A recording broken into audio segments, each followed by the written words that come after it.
It started with a storm in the Methau Valley, the kind that shakes the foundation of your house. But the thunder wasn't the scariest thing Sarah heard that night. It was the scratching, the heavy, desperate thud of a body hitting her front door.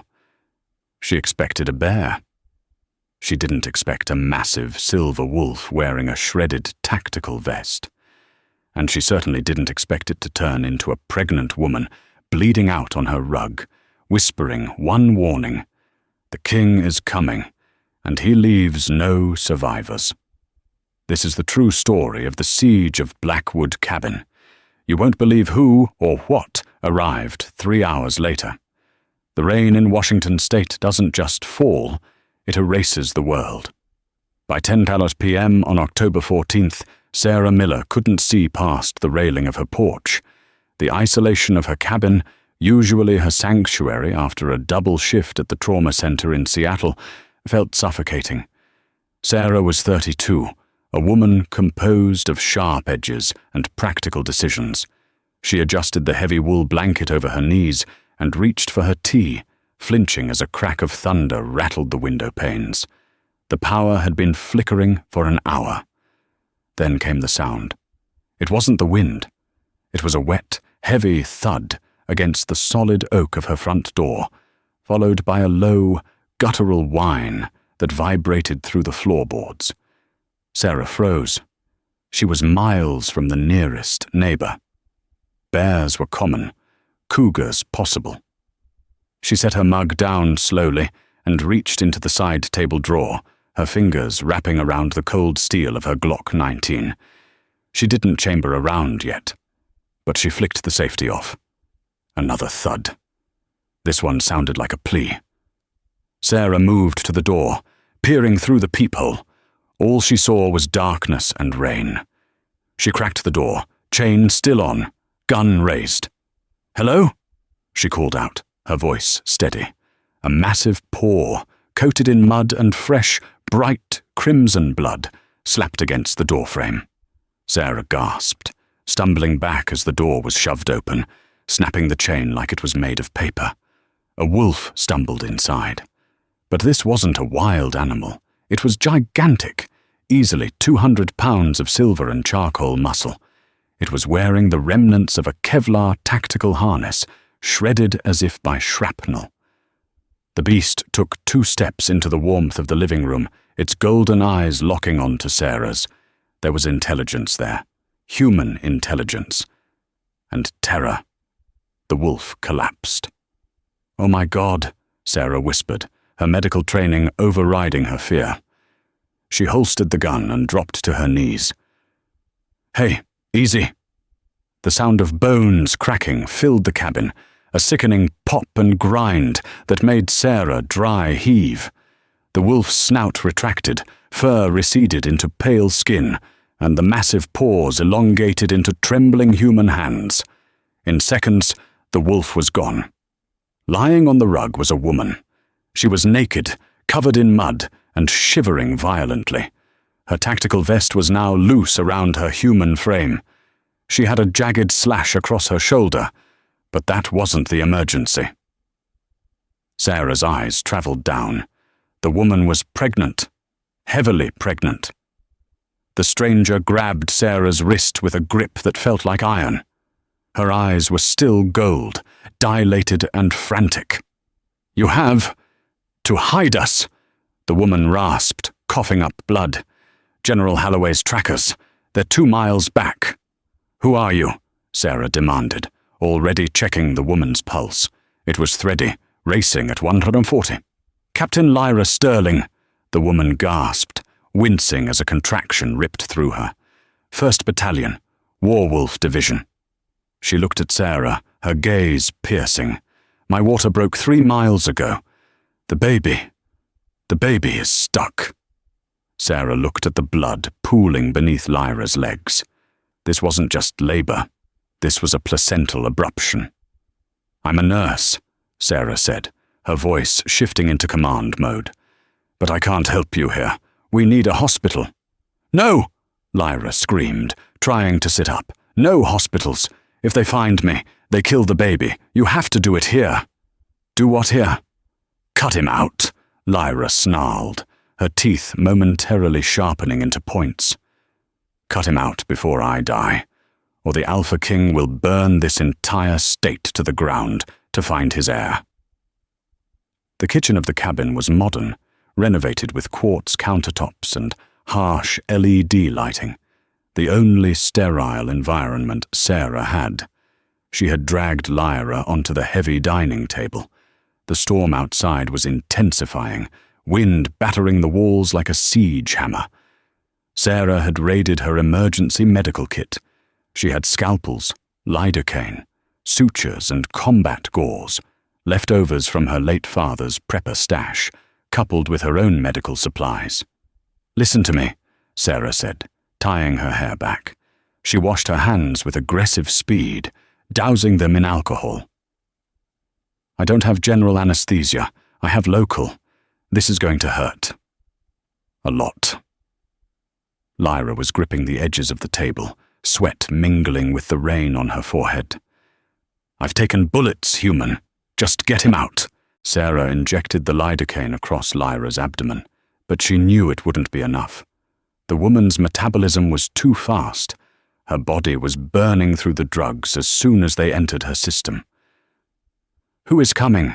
Sarah asked, testing the scalpel's edge. She needed to keep the patient talking to monitor her consciousness. "Holloway," Lyra gritted out.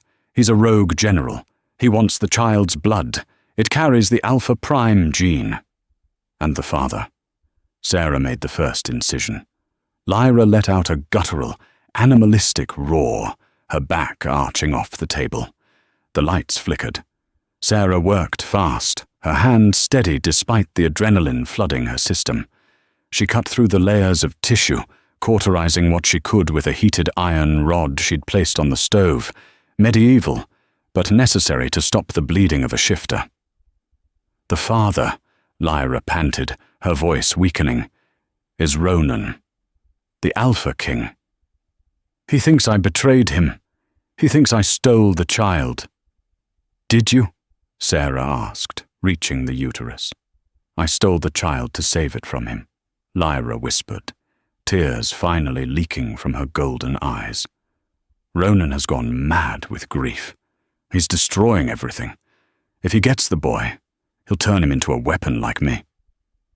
Sarah didn't have time to process the politics of werewolf warfare. She saw the baby. He was small, but he wasn't silent. As Sarah lifted the infant out, he didn't cry. He growled, a soft, tiny, vibrating sound. He was covered in vernix and blood, human in appearance, but his eyes opened immediately. They were violet. "He's out," Sarah announced, quickly clamping and cutting the cord. She wrapped the infant in a clean towel. "It's a boy." Lyra's head lolled to the side. "Give him to me." Sarah handed the bundle to the mother. Lyra sniffed the baby deeply, her tongue darting out to lick the blood from his forehead. It was a primal, possessive gesture. "His name is Kian," Lyra whispered. Then her eyes rolled back. The monitor Sarah had rigged up, an old pulse oximeter, started beeping erratically. "Lyra!" Sarah shouted. She checked the incision. The uterus wasn't contracting. "You're hemorrhaging." Sarah worked for another hour, stitching, massaging, and injecting Pitocin she had in her emergency bag. The wolf healing factor finally kicked in. The wounds began to knit together with visible speed, steam rising from the incision site. It was 1 a.m. The cabin was silent except for the storm.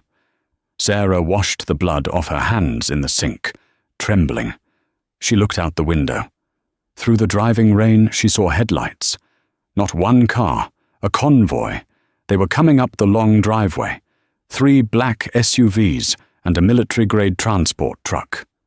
Lyra woke up on the table, clutching the baby. She sniffed the air. "Is it Ronan?" Sarah asked, grabbing her Glock again. Lyra's face went pale. "No. Ronan smells like pine and ozone. This smells like sulfur and rot." She looked at Sarah. terror in her eyes. "It's Holloway, and he brought the death squad."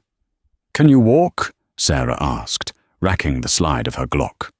Lyra slid off the table, her legs shaking. She was still pale, but the supernatural vitality of her species was evident. She wrapped the towel tighter around baby Kian. "I can fight." "No, you can't," Sarah snapped. "You just had major abdominal surgery. If you shift, you'll rip your stitches and bleed out in seconds. Take the baby. Go to the basement. There's a storm cellar door that leads out to the creek." "I'm not leaving you," Lyra said, her voice hard. "They'll kill you." "I'm human," Sarah said, though she felt the lie of safety in that statement. "They want the wolf." "They leave no witnesses," Lyra corrected. She moved to the window, peering through the blinds. 16 hostiles, heavily armed. They have silver nitrate rounds. If they hit me, I don't heal. Sarah's mind raced. She wasn't a soldier, but her father had been a paranoia-filled survivalist. The cabin was reinforced. "Kill the lights," Sarah ordered. Lyra flipped the breaker. The cabin plunged into darkness. Outside, the convoy stopped 50 yards from the porch. Floodlights flared to life, blindingly bright, cutting through the rain and illuminating the front of the cabin. A voice boomed over a loudspeaker. It was smooth, cultured, and terrifying. "Captain Sterling, we know you're in there. We can smell the afterbirth. It's a very distinct scent." Sarah crawled to the window, staying below the sill. A man stepped out of the lead SUV. He was wearing a long trench coat and holding a cane that looked more like a bludgeon. This had to be Holloway. "Send out the child," Holloway continued, his voice echoing off the trees. "And the human woman lives. Refuse, and we burn the structure with both of you inside." "He's lying," Lyra whispered from the hallway shadows. "He needs the baby alive to extract the marrow. Once he has Kian, we're dead." Sarah looked at her living room. It was her home.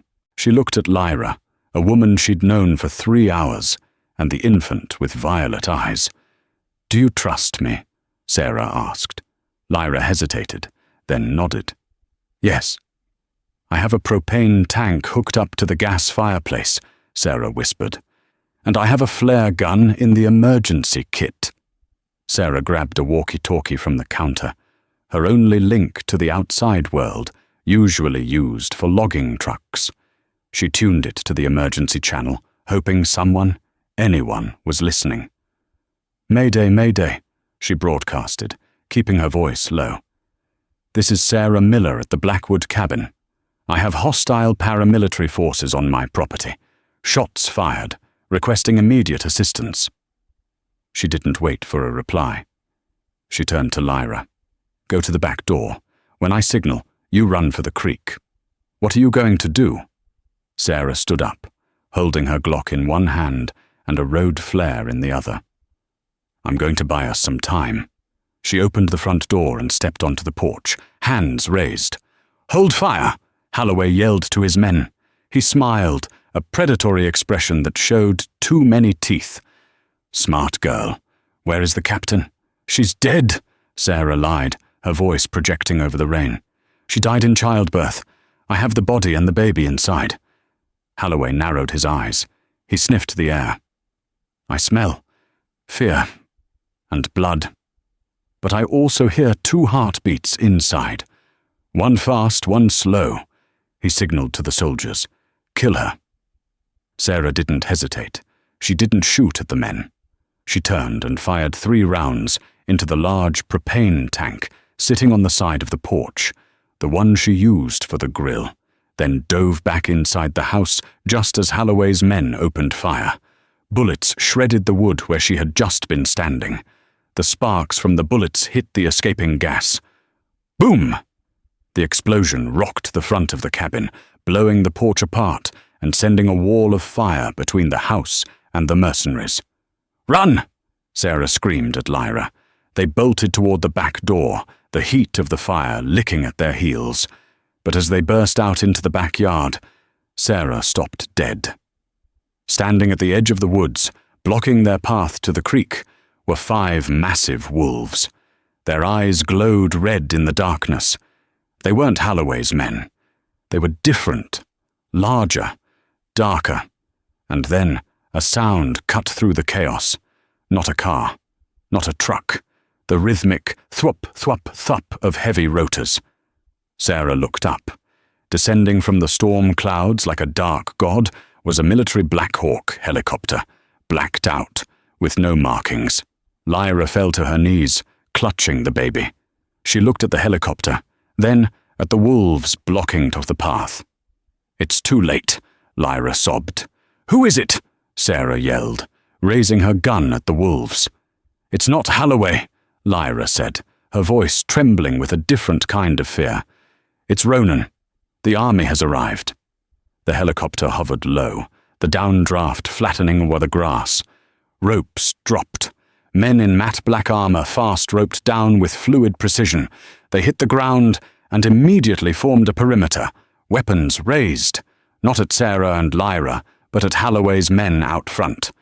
But the figure that jumped from the helicopter without a rope, falling 30 feet and landing in a crouch that cracked the earth, was the one that made Sarah's blood run cold. He stood up slowly. He was 7 feet tall, wearing tactical combat gear, but no helmet. His hair was black as pitch, his face scarred and brutal. His eyes were glowing a furious electric blue. He looked at Lyra. He looked at the baby. Then he looked at Sarah. "General Holloway!" The man roared, his voice louder than the helicopter. "You are trespassing on my territory." Ronan, the Alpha King, had arrived, and he looked ready to murder everyone in sight. The standoff was absolute. On the front lawn, Holloway's mercenaries were regrouping, recovering from the propane explosion. In the backyard, Sarah and Lyra were pinned between the forest wolves and the towering figure of Ronan. Sarah kept her gun raised, aiming it squarely at Ronan's chest. "Don't touch her," Sarah warned. Her hands were shaking, but her aim was true. Ronan tilted his head, looking at the small human woman threatening a creature that could tear a tank apart. A flicker of amusement, or perhaps respect, crossed his face. "Put the weapon down, nurse," Ronan rumbled. His voice vibrated in Sarah's chest. "If I wanted you dead, you would have ceased to exist before you heard my boots hit the ground." "He wants the baby, Sarah," Lyra cried out, stepping back. "Don't let him take Kian." Ronan's eyes snapped to Lyra. The blue glow intensified, swirling like a nebula. "You stole my son, Lyra. You ran. You led dogs to our doorstep." "I saved him," Lyra screamed back. "You were going to send him to the academy. He's an infant, Ronan. He's not a soldier." "He is a king," Ronan roared, stepping forward. The ground seemed to tremble. "And kings are forged, not coddled." "Contact front," one of Ronan's soldiers shouted into his comms. Holloway's men had breached the fire. They came around the side of the house, guns blazing. "Shields!" Ronan barked. The soldiers around him didn't use riot shields. They shifted. In a blur of motion, 4 men, transformed into armored bears, massive, bio-engineered war beasts. They formed a wall of fur and muscle around Lyra, Sarah, and the king, absorbing the hail of bullets. Ronan didn't shift. He simply walked through the line of his bear guards, walking straight into the gunfire coming from Holloway's men. Sarah watched in horror and awe. Bullets hit Ronan's armor and flattened. One grazed his cheek, drawing blood that healed instantly. He reached the first mercenary, a man holding an assault rifle. Ronan backhanded him. It wasn't a fight. It was an execution. The mercenary flew 20 feet, hitting a pine tree with a bone-shattering crunch. Holloway, seeing the tide turn, shifted. He was a large wolf, brown and mange-ridden, but fast. He lunged for Lyra, bypassing Ronan. "Sarah, look out!" Lyra shrieked. Sarah didn't think. She saw the brown wolf mid-air, jaws snapping toward the baby Lyra was holding. Sarah tackled Lyra, knocking her to the ground and shielding the baby with her own body.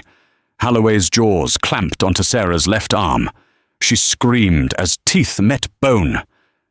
Then, the world exploded in blue light. Ronan was there. He didn't shift. He grabbed Halloway by the scruff of the neck and the hind leg, lifting the massive wolf into the air as if he were a stuffed toy. With a roar that silenced the thunder, Ronan slammed Halloway onto a jagged rock. The crack was final. Halloway went limp. Ronan tossed the carcass aside and dropped to his knees beside Sarah. The pain was blinding. Sarah clutched her mangled arm, blood pouring through her fingers. "You saved him," Ronan said, his voice strangely quiet. He looked at his son, safe in Lyra's arms beneath Sarah. Then he looked at Sarah's wound. "You saved my heir." "I'm a nurse," Sarah gritted out, fighting unconsciousness. "It's what I do." Ronan ripped a patch from his uniform and tied a tourniquet around her arm with practiced efficiency. "You are bleeding, human, and you have been bitten by a rogue. The infection spreads fast." "Am I going to turn?" Sarah asked, vision blurring. Ronan scooped her up in his arms. He felt like granite and heat. "No! You are not strong enough to survive the turn. You are dying." He turned to his men. "Medevac, now! We fly to the citadel." "No," Lyra pleaded, grabbing Ronan's arm. "She can't go to the citadel. The council will kill her. No humans allowed." Ronan looked down at Sarah, whose eyes were fluttering shut. He looked at the blood on her shirt, blood shed to protect his family. "She is not human anymore," Ronan declared, his voice carrying over the wind. "She is Pack." He looked at Lyra. "And she is under my protection. If the council has a problem with it, they can take it up with me." Sarah's head lolled against Ronan's chest armor. The last thing she heard was the helicopter engines spooling up and the heartbeat of the Alpha King. Slow, steady, and terrifyingly strong. Sarah woke up to the smell of antiseptic and snow. She wasn't in a hospital room. She was in a cathedral of glass and steel. The ceiling vaulted high above her, revealing a grey, churning sky that looked nothing like the Washington weather she knew. She tried to sit up, but a wave of nausea slammed her back against the pillows. Her left arm was heavy, encased in a strange, shimmering black cast that hummed with a low frequency. "Don't move," a deep voice commanded. Sarah turned her head. Sitting in a leather armchair in the corner of the room was Ronan. The Alpha King looked different without his tactical armor. He wore a charcoal button-down shirt, the sleeves rolled up to reveal forearms corded with muscle and covered in faint white scars. He was reading a file, glasses perched on his nose, a stark contrast to the berserker god she had seen tear a wolf apart the night before. "Where am I?" Sarah rasped. Her throat felt like it was filled with glass. Ronan stood and poured a glass of water from a crystal pitcher. He moved with a predatory grace that made Sarah's heart rate spike on the monitor beside her bed. "You are in the citadel," Ronan said, handing her the water. His fingers brushed hers, sending a jolt of electricity through her that had nothing to do with the static in the air. "It is the seat of the Northern Dominion, located in the Canadian Rockies. We are 300 miles from civilization." Sarah drank greedily. "Lyra, the baby." "Lyra is recovering in the nursery wing," Ronan said, his expression hardening slightly. "Kian is healthy. He has my eyes." "And Halloway?" "Dead," Ronan said flatly. "But his employer is not." Sarah looked at her arm. "You said I was dying." Ronan pulled a chair close to the bed and sat down. For the first time, Sarah saw the exhaustion etched into his features. "The bite of a rogue wolf carries a necrotic venom. Usually it kills a human in hours. But you—" He paused, studying her face intensely. You didn't die. Your body is fighting it. But the fever is high. You've been unconscious for 3 days. 3 days? Sarah tried to sit up again, panic rising. I have a job. I have a life. People will be looking for me. Your cabin burned down, Ronan said calmly. A gas leak explosion. Tragically, Sarah Miller perished in the fire. The authorities have already closed the case. Sarah stared at him, the blood draining from her face. You erased me? I saved you, Ronan corrected, his voice dropping an octave. Holloway was a mercenary. He was hired by someone powerful within my own council. If the world knows you are alive, they will come for you to get to me. You are a loose end, Sarah. And in my world, loose ends are cut. So I'm a prisoner, Sarah whispered, anger cutting through her fear. No, Ronan said. He leaned forward, his blue eyes locking onto hers. You are a guest, and you are something else. What? My wolves respected you. You stood between a monster and my son. You took a bite meant for a queen. Ronan hesitated, a rare look of vulnerability crossing his stoic face. The pack senses intent. They smell bravery. When I carried you onto that helicopter, my personal guard, men who haven't bowed to anyone but me in a decade, they bowed to you. Sarah looked away, overwhelmed. I just did what I had to do. That is what makes you dangerous, Ronan murmured, and valuable. The door hissed open. Lyra walked in. She looked remarkably healed, her skin glowing, though her eyes were tired. She was holding baby Kian. Sarah, Lyra smiled, a genuine, warm expression. She walked over and sat on the edge of the bed. I thought we lost you. I'm tough, Sarah managed a weak smile. She looked at Ronan, then at Lyra. So, you two are. Lyra laughed, a sharp, barking sound. Me and Ronan? Goddess, no. We are siblings, Sarah. Half-siblings. Same father. Sarah blinked. But you said he was the father of the baby. He is, Lyra said, her face falling. Biologically, our father was obsessed with bloodlines. He forced a surrogacy. It's complicated. And gross. That's why I ran. I didn't want Kian raised in that toxicity. I didn't think Ronan would understand. I thought he was just like our father. Lyra looked at Ronan. I was wrong. He's not. Ronan looked at his sister, then at his son. I will burn the old laws to ash before I let Kian suffer as we did. Suddenly, the alarms in the citadel began to blare. A red light pulsed in the room. Ronan stood up instantly, his demeanor shifting from brother to king. He tapped his earpiece. Report. He listened for a second, his face turning into a mask of rage. Stay here, Ronan ordered Sarah. Guard the door, Lyra. What is it? Sarah asked. The council, Ronan growled. They've arrived early, and they've brought the inquisitors. They know a human is here. Sarah didn't stay in the room. 20 minutes after Ronan left, she forced herself out of bed. The black cast on her arm acted like an exoskeleton, supporting the damaged tissue. She felt weak, feverish, but the adrenaline was back. You can't go out there, Lyra hissed, blocking the doorway with the baby in her arms. They will kill you on sight. The law of secrecy is absolute. No humans inside the citadel. Ronan is walking into a trap, isn't he?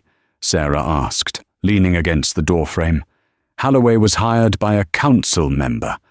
That means the person trying to kill this baby is in that room with him right now. Lyra hesitated. It's Victor Draven, the High Counselor. He's always wanted the throne. If he can prove Ronan broke the sacred law by harboring a human, he can challenge him for the crown without a fight. Then I need to be there, Sarah said. I'm the evidence. If I'm dead, Ronan looks guilty. If I'm alive, I can testify." "Testify?" Lyra looked at her like she was insane. "This isn't a courtroom, Sarah. It's a pit." "Take me to him." The council chamber was a circular amphitheatre built of black obsidian. 12 elders sat on high stone thrones, looking down into the centre of the pit. Ronan stood alone in the centre. He was stripped to the waist, a customary sign of submission to the council's judgment, though he looked anything but submissive. His body was a map of scars, and he stood with his hands loose at his sides, watching the man on the highest throne. Victor Draven was sleek, silver-haired, and wore a suit that cost more than Sarah's entire life earnings. He smiled with the same predatory glint Holloway had possessed.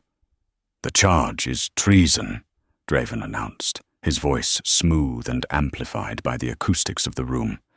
"King Ronan has brought a human into the heart of the Dominion. He has exposed our existence. He has endangered the pack." "She saved my heir," Ronan roared, his voice shaking the stone walls. "She did what my own guard failed to do. She holds the honor of the pack more than you do, Draven." "She is meat," Draven sneered, "a pet, and by bringing her here, you have forfeited your right to rule. The law states clearly, any alpha who breaks the veil must be stripped of rank." Draven stood up. "I call for a vote of no confidence, and I call for the immediate execution of the human trespasser." The other elders murmured. They looked torn. Ronan was powerful, but the law was their religion. "Bring her out," Draven commanded. "My guards found her room empty. She is hiding in the vents like a rat." "I'm right here," Sarah said. The heavy double doors at the top of the amphitheatre swung open. Sarah stood there, wearing a silk robe she had found in the room, her black cast gleaming. She looked pale, sweat beading on her forehead, but she stood tall. Lyra stood behind her, baby Kian strapped to her chest, a gun in her hand. The room went silent. The scent of fresh human blood, Sarah's wound had reopened slightly under the stress, filled the air. Ronan looked up, his eyes widening. "Sarah, get out!" Sarah ignored him. She walked down the stone stairs, her bare feet making no sound. She walked right past the shocked guards and stepped into the pit, standing beside Ronan. She looked up at Draven. "You hired General Holloway?" Draven laughed. "The fever speaks. The human is delirious." "I removed a bullet from Lyra's abdomen," Sarah said, her voice projecting clearly. "It was a customized round, silver nitrate core, polymer tip. I recognized the markings because my father was a weaponsmith. But I also found something else." Sarah reached into the pocket of her robe. She pulled out a small, blood-crusted object. It wasn't a bullet. It was a chaotic mess of metal. But one piece was intact. A signet ring. "Holloway was wearing this on a chain around his neck," Sarah lied. She held up her own father's class ring, too far away for them to see the details, but shiny enough to catch the light. It has the Draven family crest. It was a bluff, a massive, dangerous bluff. Sarah had found no ring. She was gambling on Draven's arrogance. Draven's eyes narrowed. For a split second, he looked at his own hand, checking for his ring. That split second was all the council needed. They saw the hesitation. "He checks his hand," Ronan growled, catching the tell. "He checks to see if he lost it." "Lies!" Draven shouted, his composure cracking. "She is a lying human whore. Kill her! Kill them all!" Draven didn't wait for the guards. He leaped from the high throne, shifting in mid-air. He didn't turn into a wolf. He turned into something worse. A lichen, a hybrid beast, standing 8 feet tall on 2 legs, massive claws extending like knives. He landed in the pit, shaking the floor. "I challenge for the crown!" Draven roared, his voice a distorted boom. "Right here, right now. To the death! Ronan stepped in front of Sarah. He didn't shift. He didn't have time. Accepted, Ronan said. The air in the obsidian pit tasted of copper and ozone. It was a scent Sarah Miller was intimately familiar with from the trauma ward. But here, amplified by the enclosed acoustics of the council chamber, it was overwhelming. The circular amphitheater was silent. 12 elders sat on high stone thrones, carved directly into the black volcanic rock of the mountain, looking down into the arena with impassive, ancient eyes. They were the keepers of the old laws, creatures who had seen centuries rise and fall. But even they leaned forward now, sensing that history was about to bleed before them. In the center of the pit stood Ronan. He had stripped off his shirt, revealing a torso that looked as if it had been chiseled from marble, marred only by the tapestry of white scars, memories of wars fought in the shadows. He stood loose-limbed, his breathing steady, his blue eyes locked on his challenger. He looked terrifyingly human. Opposite him stood the nightmare. Victor Draven had completed his shift. He was no longer a man in an expensive suit. He was a lichen, a corrupted, hulking hybrid form that the purebloods despised but feared. He stood nearly 9 feet tall on hind legs that were thick as tree trunks. His fur was a matted, oily grey, and his claws were jagged scythes, dripping with saliva that sizzled when it hit the stone floor. This form was designed for one thing: slaughter. Sarah stood at the edge of the pit, her knuckles white as she gripped the cold iron railing. Beside her, Lyra was trembling, clutching baby Kian so tight the infant let out a soft whimper. "He can't fight that thing in human skin," Sarah whispered, panic clawing at her throat. "Why doesn't he shift? Why doesn't he turn into the wolf?" "Because of the insult," Lyra replied, her voice barely audible over the low, vibrating growl emanating from Draven. Draven challenged his right to rule as a king. If Ronan shifts, he admits he needs the wolf to defeat a traitor. To keep the crown, he has to prove his man is stronger than Draven's beast. It's arrogance, Sarah. Beautiful, stupid arrogance. "It's suicide," Sarah breathed. Down in the pit, Draven threw his head back and roared. The sound was physical, a shockwave that rattled the teeth of everyone in the room. "Prepare yourself, Majesty." Draven's voice was a distorted, grinding rasp.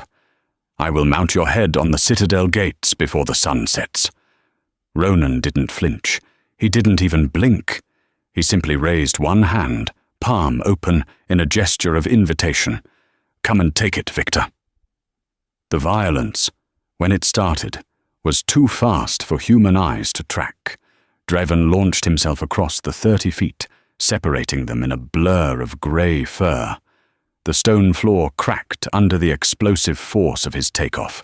He swung a claw the size of a butcher's cleaver, aiming to decapitate Ronan in a single stroke.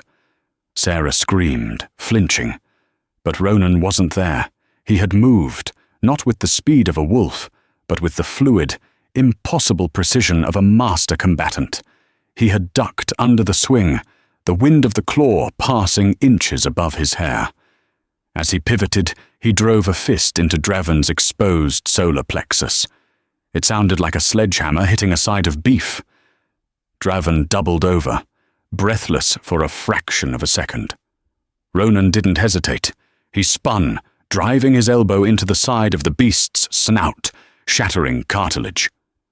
Draven roared in pain and swiped blindly. This time he connected. The claws raked across Ronan's chest, shredding skin and muscle. Blood sprayed across the black stone, bright and red. "Ronan!" Sarah cried out, instinctively climbing onto the railing, ready to jump into the pit. "Stay back." Lyra yanked her down, her eyes wide with terror. "If you enter the ring, the guards will execute you both for violating the sanctity of the duel. You have to let him fight." Ronan rolled backward, coming up into a crouch. He looked down at the 4 deep gashes on his chest. Blood poured down his stomach, soaking into the waistband of his tactical pants. He smiled. It was a dark, feral thing. "Is that it?" Ronan taunted, his voice echoing off the walls. "I've had deeper scratches from bramble bushes." Dreven snarled, humiliated. He charged again, abandoning strategy for pure, overwhelming force. He was a whirlwind of claws and teeth, a meat grinder on 2 legs. Ronan was forced on the defensive. He weaved, parried, and dodged. But the sheer size of the lichen was a disadvantage that skill alone was struggling to overcome. He took a heavy blow to the shoulder that sent him skidding across the pit. Another swipe caught his thigh. Sarah watched, her heart hammering against her ribs like a trapped bird. She was analyzing the fight not as a spectator, but as a medical professional. Ronan is losing blood too fast. His movements are slowing. The lichen has too much mass, too much reach. If he takes a hit to the cranium, it's over. Draven cornered Ronan against the high wall of the pit. The beast loomed over the king, drool dripping onto Ronan's bloody shoulder. "Die," Draven hissed, raising both claws for a disemboweling strike. Ronan's eyes suddenly flared. The blue electric glow that had been simmering there ignited into a blinding white light. "I am the storm," Ronan whispered. He didn't dodge. He stepped into the guard. He caught Draven's descending wrists. The sound of the impact was like a thunderclap. For a frozen moment, the impossible happened. The human-sized king held the massive arms of the lichen in place. Muscles on Ronan's arms bulged, veins standing out like steel cables. The stone beneath his boots turned to powder as he anchored himself. Ronan roared, a sound that wasn't human, a sound that tapped into the primal frequency of the Alpha.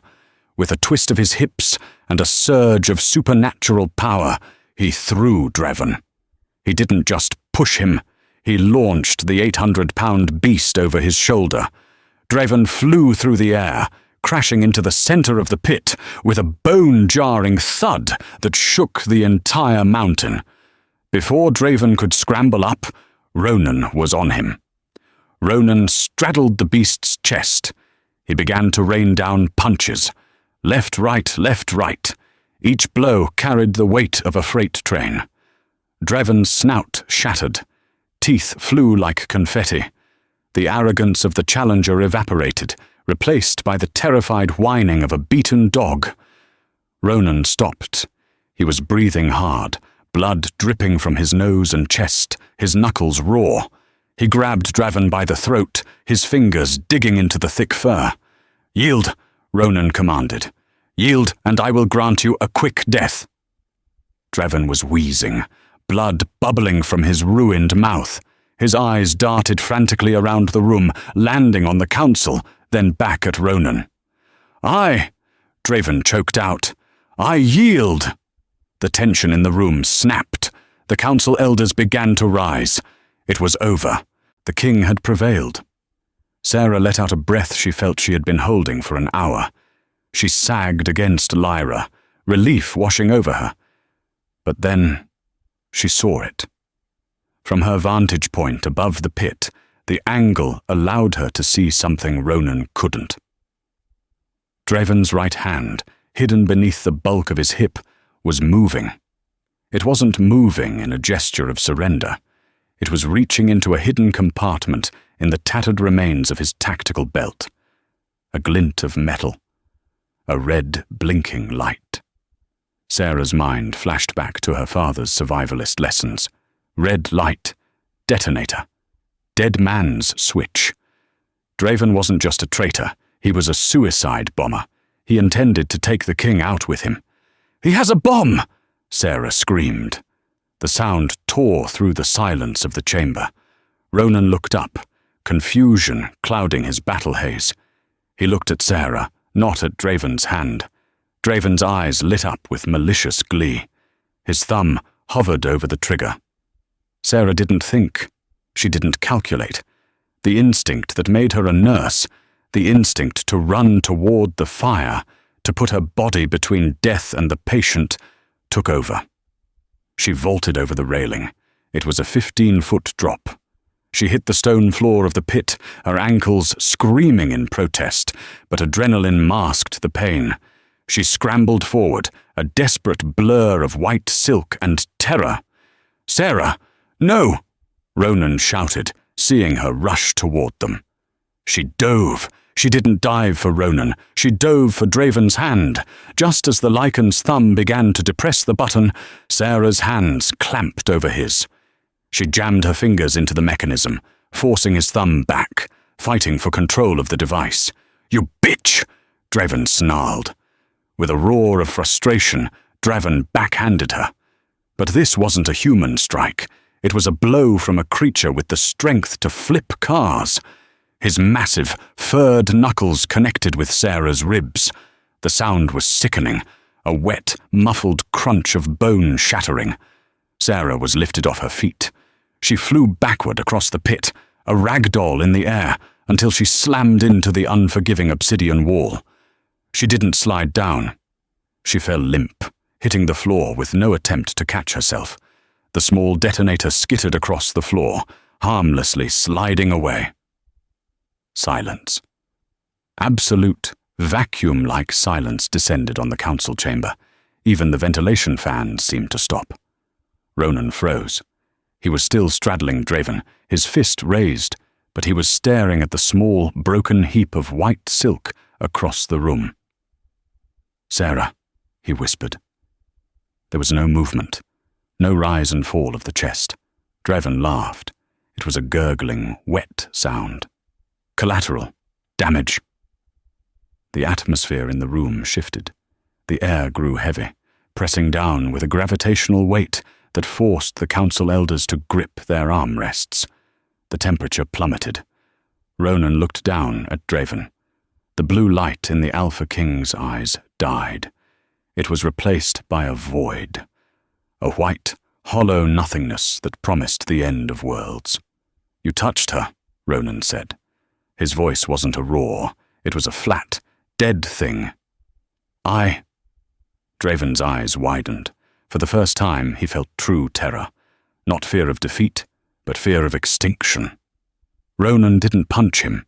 He didn't use technique.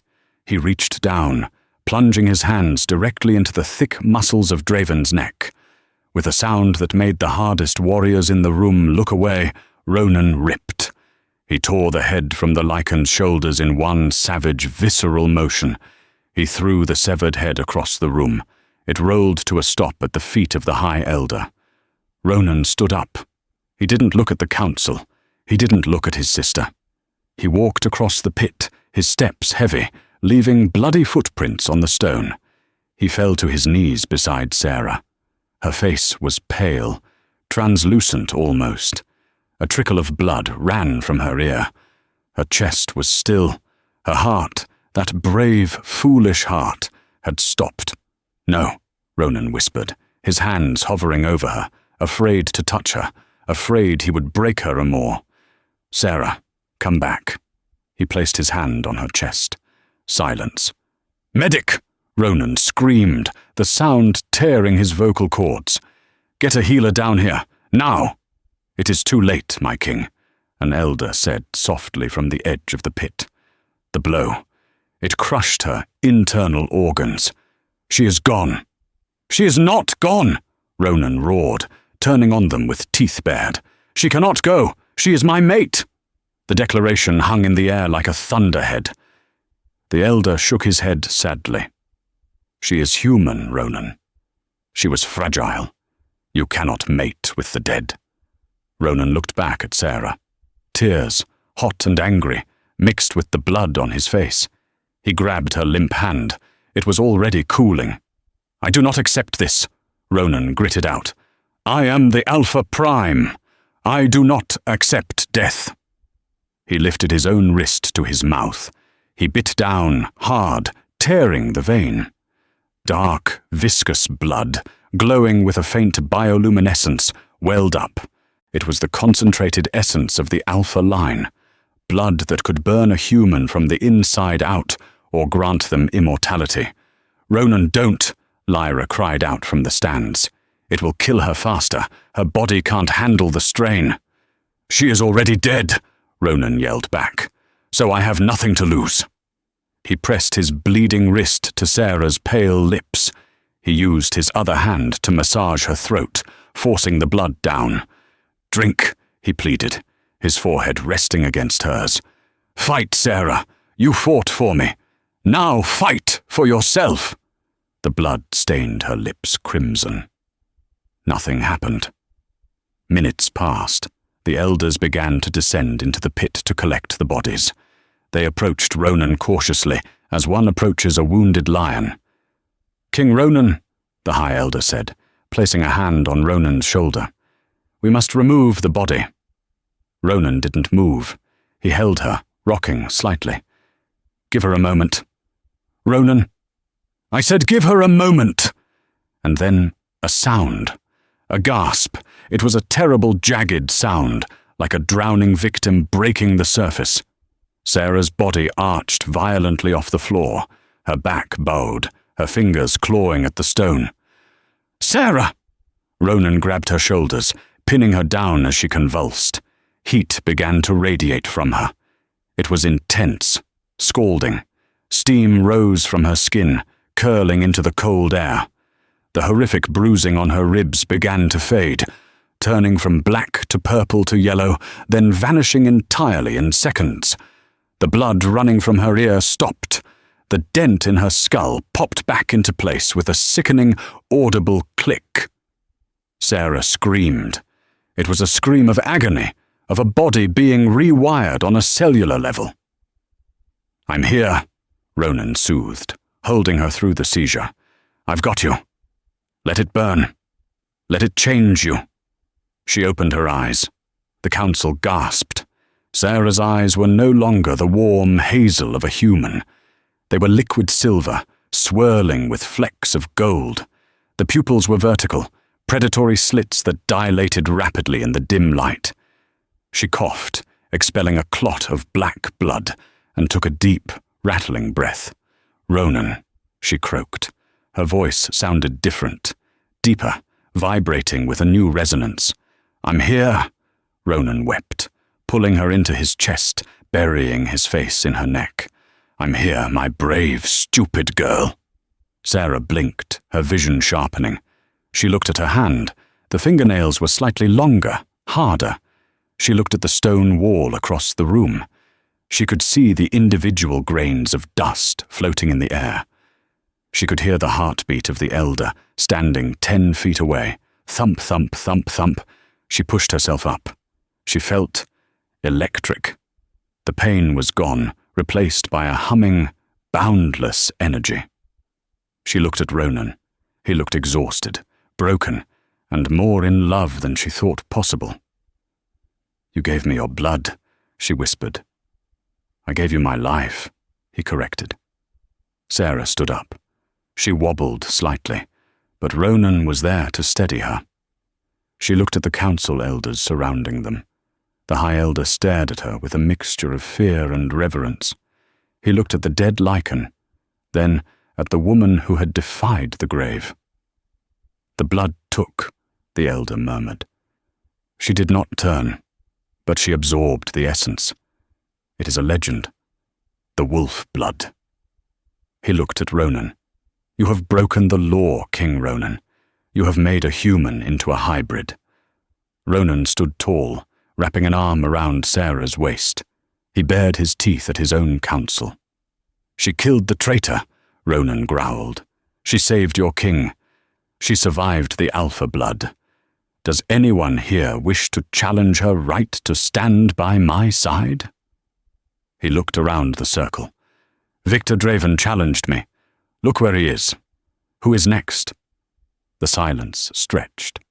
Sarah stepped forward. She didn't hide behind Ronan. She stood equal to him. Her silver eyes swept over the 12 powerful shifters. She didn't bow. She waited. The High Elder looked into those silver eyes. He saw the power there. He saw the future. Slowly, stiffly, the High Elder dropped to one knee. "Long live the king," the elder said, bowing his head. Then he turned his gaze to Sarah. And long live the queen. One by one, the other elders knelt. The guards on the perimeter knelt. Lyra, up in the stands, knelt, tears streaming down her face.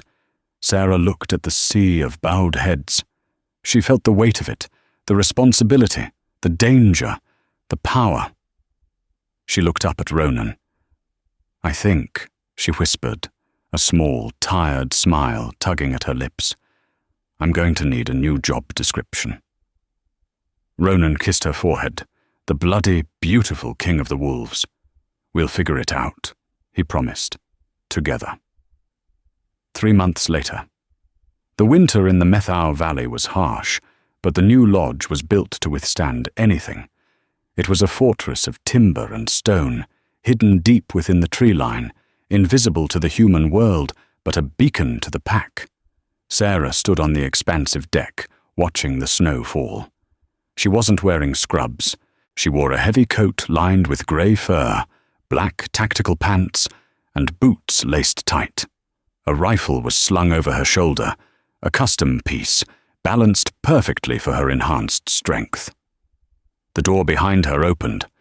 Lyra stepped out, holding a steaming mug of coffee. Kian was asleep inside, a robust, happy baby who had already started teething, with very sharp little teeth.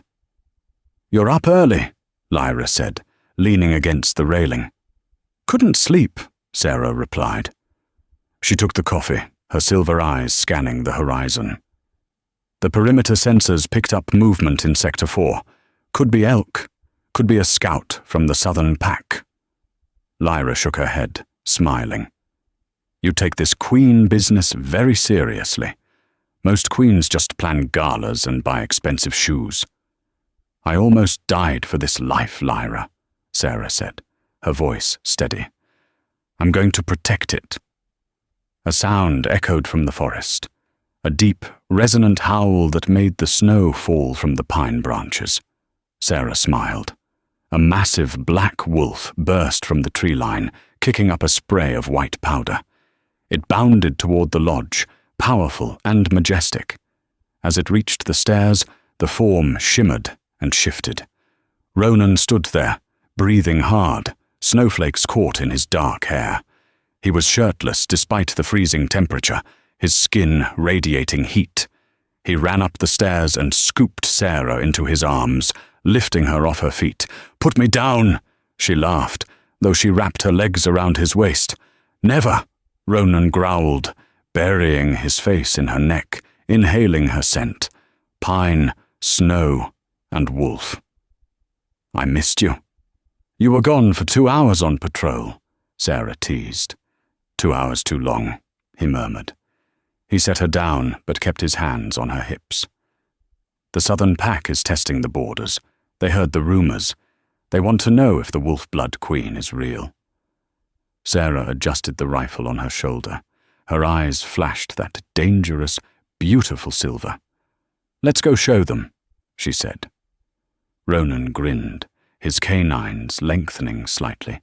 He looked at his mate, the nurse who saved his son, the human who defied death, the woman who ruled his heart. "After you, my queen," he said.